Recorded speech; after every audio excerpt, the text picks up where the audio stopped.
I have never been so terrified in my life. Hi, everyone. Welcome to this channel where we try to take you on location to some of the scariest places on Earth. I've seen many creepy things in my time as a paranormal investigator, but nothing compares to this. The story begins as all good stories do, with a drive to nowhere. We got lost in the woods and stumbled upon a small sign that read "Dangerous animals enter at your own risk." My partner, having heard me talk about this place for months, insisted we had to go. She wanted to see it for herself, so we parked the car and headed into the woods. For those who don't know, this is in a very remote part of northern Montana. In fact, most maps won't even show it. It's known locally as Black Hollow. It's an area steeped in local legend, with rumors of missing hikers, torn-apart campers, and blood-chilling howls in the middle of the night. For the longest time, I dismissed these as campfire tales. After all, there are always explanations for things like this, right?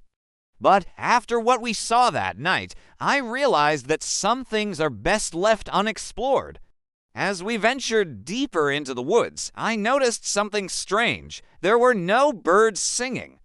The wind was eerily silent through the trees, and even the insects seemed to be keeping their distance. The air grew colder as darkness began to fall, and we could feel eyes watching us from the trees. Every snap of a twig, every rustle of leaves sent shivers down my spine. We found a spot away from prying eyes and set up camp. As I prepared the fire, my partner and I exchanged nervous glances. She was trying to be brave, but I could see the fear in her eyes. Suddenly, a loud crash in the trees made us jump. Was it a bear? A mountain lion? Whatever it was big. With a flashlight in hand, I cautiously approached the noise, my partner close behind. I shone the light into the bushes and gasped. A large shape snarled back at me. My heart pounded in my chest. Was this the legendary beast of Black Hollow? But as it slowly emerged from the bushes, I could make out its features. It was a dog, an old, dirty dog.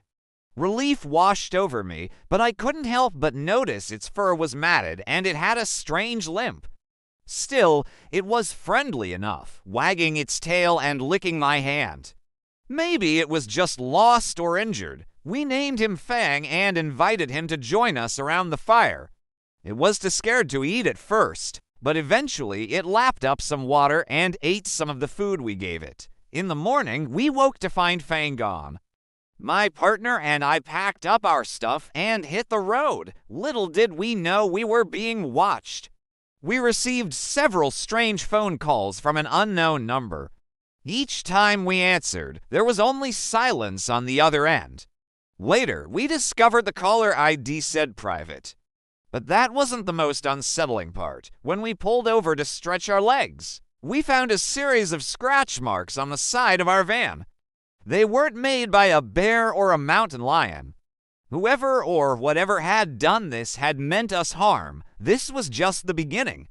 Over the next few days, we experienced a series of terrifying events. Our van broke down on a lonely stretch of road.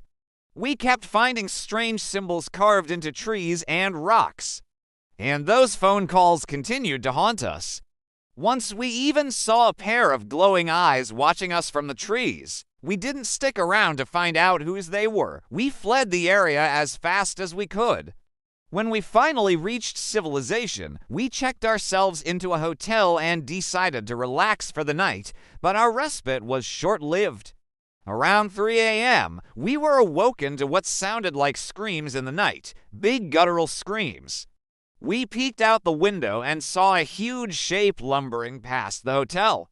It was tall, hunched over, and seemed to be dragging itself closer to our room. My partner and I huddled in the corner, terrified to call out for help. The banging at the door grew louder and more frantic, and then it stopped. In the morning, we found massive claw marks on the door. We left the hotel immediately and drove home. Every bump in the road, every dark spot in the woods made me jump. I kept waiting for those glowing eyes to appear in the rear view mirror, but they never did. We made it home safely, but the ordeal shook us to our core. Eyelines never forget the feeling of dread that settled over me when I saw those claw marks on our door. I'm convinced whatever or whoever was after us that night wanted inside our room. But what scares me the most is that no one seems to know anything about this place. I've done extensive research, and I can't find anyone else who has had similar experiences there. It's almost like the woods have some kind of hold over you once you enter.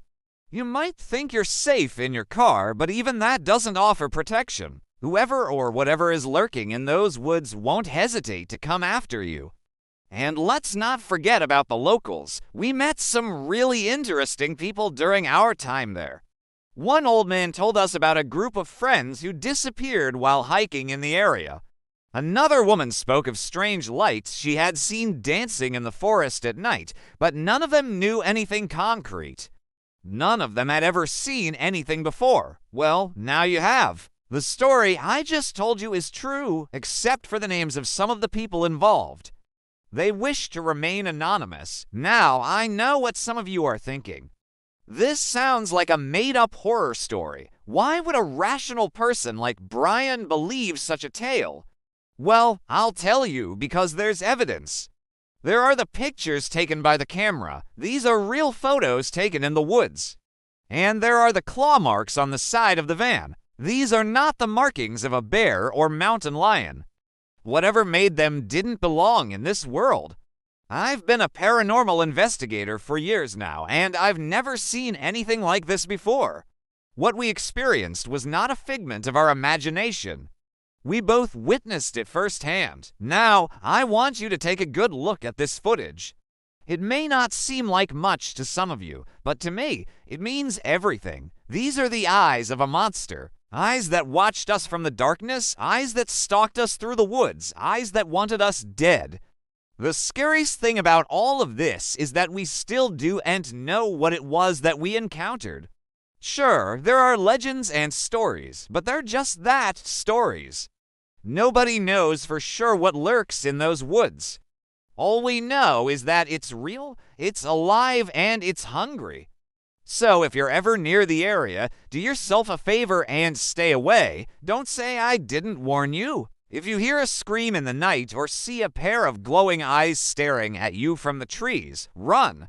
Don't stop running until you're far away. Look back once you're safe, and you'll see the creature closing in fast, its eyes locked on you, its claws outstretched.